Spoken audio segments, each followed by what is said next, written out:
my way to get something in terminus. Then I saw the explosion up. But the number of people I saw that were pieces and they were scattered in the car, they were taking them out. Then when we were running, then we saw the explosion of the Sienna and we ran and we left there. That was how I saw the incident. The armory explosion at the Ikeja Cantonment was an accidental detonation of a large stock of high explosive at a military facility in the city of Lagos, Nigeria on the 27th of January 2002. The cantonment is a home to the 9th Brigade of the 81st Division of the Nigerian Army. Unfortunately, it was the site of the devastating armory explosion in 2002, which killed over 1,100 people and displaced thousands more. On January 27th, a Sunday afternoon, a fire broke out in a street market being held close to the military base, which was also a home to the families of soldiers. At around 6 p.m., the fire apparently spread to the cantonment's main ammunition store, causing a huge explosion. The blast immediately leveled an area of several blocks and killed approximately 300 people, mostly soldiers and their families. The explosion was held and fell 30 miles away, and the tremors collapsed homes and broke windows as many as 10 miles away, trapping people in the ruins and starting new fires from the damaged cooking appliances. To make matters worse, the explosion sent munition debris raining down over a wide swath of the north side of Lagos. This caused fires to break out all over the city. Thousands of people from Ikeja and neighboring districts, seeing explosions and fires breaking out, they fled their homes in an attempt to leave the affected areas.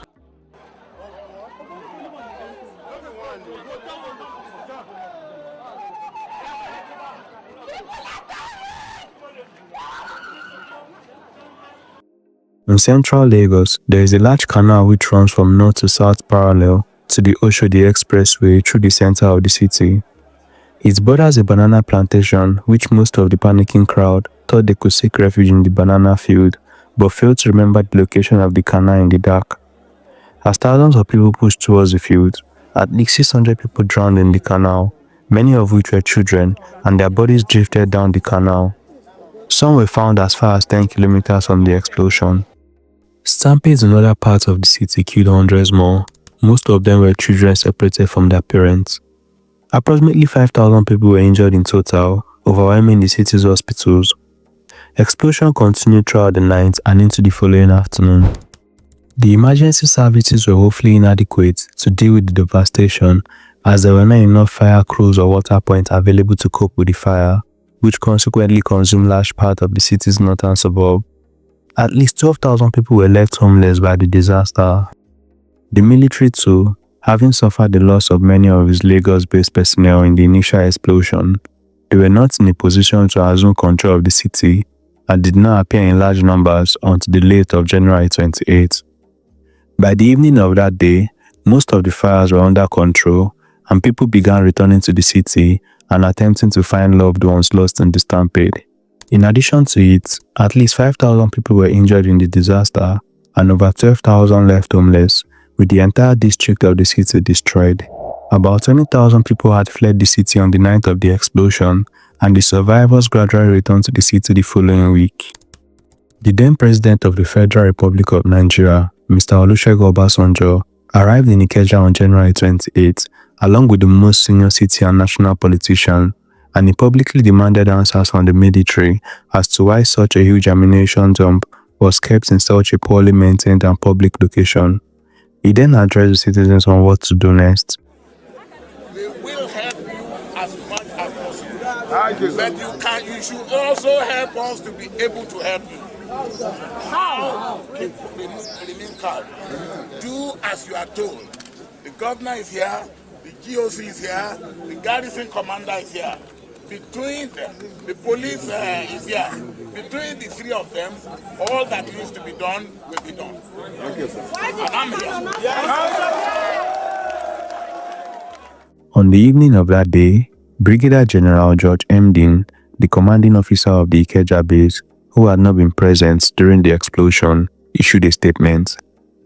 On behalf of the military, we are sorry. This is an old ammunition depot with high-caliber bombs. Some efforts were made in the recent past to try to improve the storage facility, but this accident happened before the high authorities could do what was needed. In fact, it turned out that the city officials had told the military to modernize the facility the year before, following a small explosion, but nothing was done. However, this statement from the military provoked the citizens, who claimed that the military were making excuses for their mistake and nothing would be done to improve the safety at other neglected ammunition dumps, many of which had not been properly maintained since Nigeria gained democracy in 1999, following the 20 years of military rule. There were also widespread fears in the immediate aftermath of the explosion that it signified the beginning of a military coup. Although, the government later released a statement ruling out this possibility. The need for any other action, you will hear from me as soon as possible. But we are all safe, and you are safe too. People around the Ikeja Cantonment and the around people, you should stay home calmly. These sporadic explosions will be heard intermittently from time to time. Don't panic. Stay home. Is a question of accident, not a military invasion. Various relief agencies, including the Red Cross and Red Crescent, provided aid to the thousands of homeless and lost people in the weeks following the disaster, attempting to reunite at least 2,000 separated or displaced families. The government also established a committee called the Lagos Explosion Disaster Relief Fund to provide relief to the victims of the disaster. This was also led by the then Secretary to the federal government, Mr. Ikeja.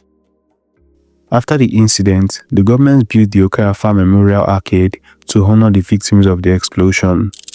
The memorial site was built in 2012 by the Lagos State government, led by Governor Babatunde Fashola, to mark the 10th anniversary of the tragic event. The site is located near the deadly canal in Okayafa, Isolo, Lagos. It features a memorial wall with the names of the victims and a befitting arcade. According to the Guardian News, the site is currently in a state of neglect and disrepair. Some residents also reported that the lighting at the arcade had not been functional for over 7 years, with part of the area becoming a hideout for criminals and a dumping ground for refuse. Sadly, as at 2023, over 21 years ago after the disaster, many victims and families are still awaiting adequate compensation and support from the government, and still yet nothing has been done.